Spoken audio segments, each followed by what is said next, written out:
Dans cette vidéo, je vais vous donner 10 trucs pour la pêche de la truite à la mouche en rivière.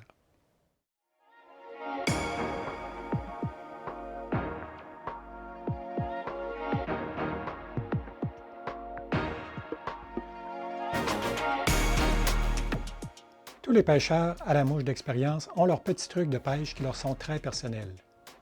Aujourd'hui, je vais vous partager 10 trucs qui pourront être utiles aux pêcheurs de truite à la mouche en rivière. La première chose qu'un moucheur devrait faire en arrivant sur le bord d'une rivière est d'essayer de trouver de quoi la truite se nourrit.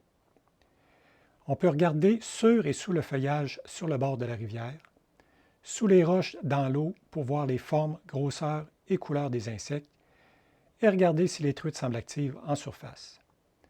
On peut ensuite faire notre choix de mouches et de techniques selon ce que l'on va avoir trouvé. Les quelques minutes investies seront payantes sur le succès de pêche dans les heures suivantes. Le pêcheur qui a des connaissances de base en entomologie va mieux comprendre et reconnaître les types d'insectes.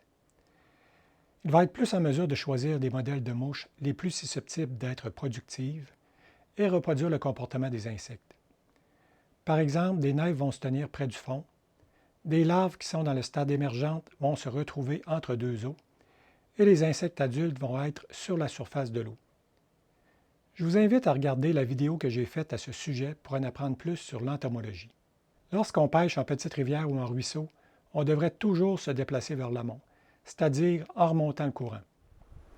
La première raison, c'est que les truites se tiennent le nez face au courant, donc si on est situé en arrière d'elles, elles sont moins susceptibles de nous voir.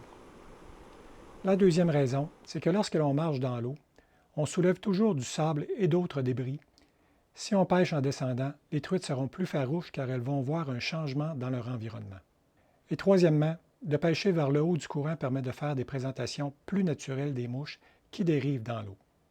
Plusieurs pêcheurs ont tendance à essayer de faire des longs lancers. Pour ma part, la majorité des truites que je prends en rivière sont à courte distance, soit entre 3 à 10 mètres environ. En pêchant à courte distance, c'est plus facile de voir les truites qui mordent ou qui réagissent lorsque la mouche passe près d'eux. On est plus en mesure de voir et suivre la mouche et de ferrer plus rapidement lorsque la truite mord. Et aussi, c'est plus facile de contrôler la mouche pour qu'elle dérive de façon naturelle. Une pièce d'équipement importante à avoir lorsque l'on pêche en rivière est des lunettes à verre polarisé.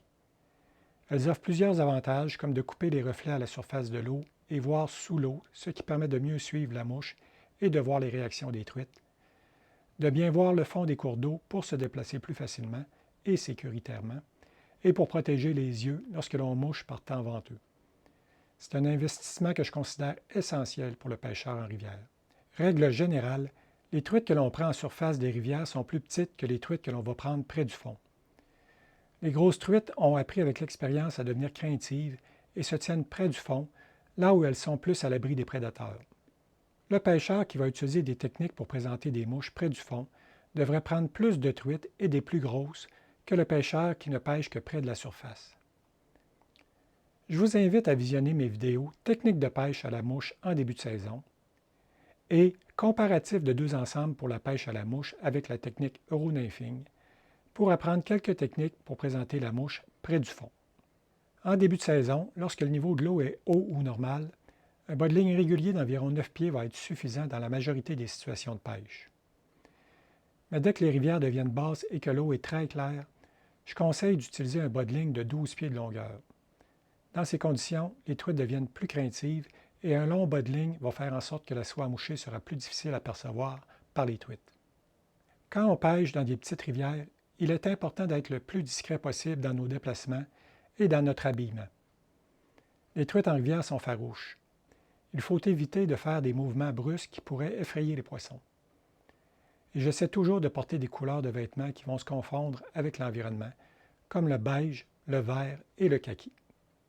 Un pêcheur qui voudrait essayer la pêche à la truite à la mouche en rivière, mais qui trouve que ça semble très compliqué à apprendre, pourrait d'abord s'initier en utilisant la technique Tenkara. C'est une technique qui est facile à apprendre, qui demande un équipement très simple et qui est très efficace. Pas besoin d'avoir des centaines de mouches pour prendre des truites avec ce type d'équipement. Et pas besoin non plus de faire de longs lancers. C'est une pêche qui se fait à courte distance. J'ai acheté il y a 2 ans pour environ 100 $ un équipement complet de base sur une grande chaîne en ligne. Je vous invite aussi à visionner ma vidéo Pêche à la mouche, la technique Tankara, pour en apprendre plus à ce sujet. Mon dernier conseil est très important. Les pêcheurs à la mouche aiment pouvoir remettre à l'eau certaines de leurs prises pour assurer l'avenir de l'espèce. Mais je suis souvent désolé de voir les techniques utilisées par certains. On voit dans certaines émissions de pêche les animateurs manipuler hors de l'eau les truites et souvent pendant plusieurs dizaines de secondes avant de les remettre à l'eau pour pouvoir faire de belles images. Ceci met vraiment en péril la chance de survie des poissons. Voici quelques grandes lignes à suivre pour la remise à l'eau des truites.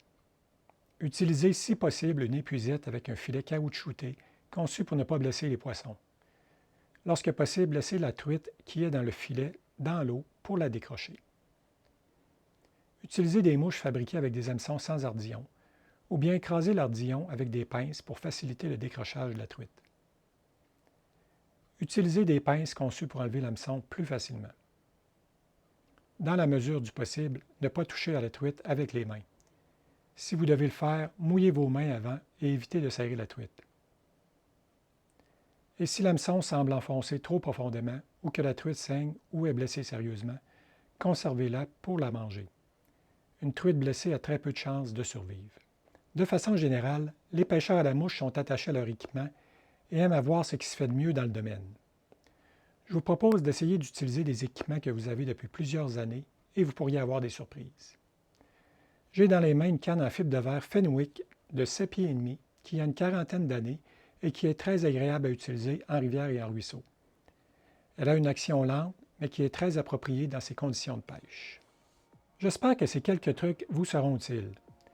Je vous invite à partager vos trucs dans les commentaires de cette vidéo sur YouTube. Pour terminer, si vous avez des questions, ça me fera plaisir d'y répondre.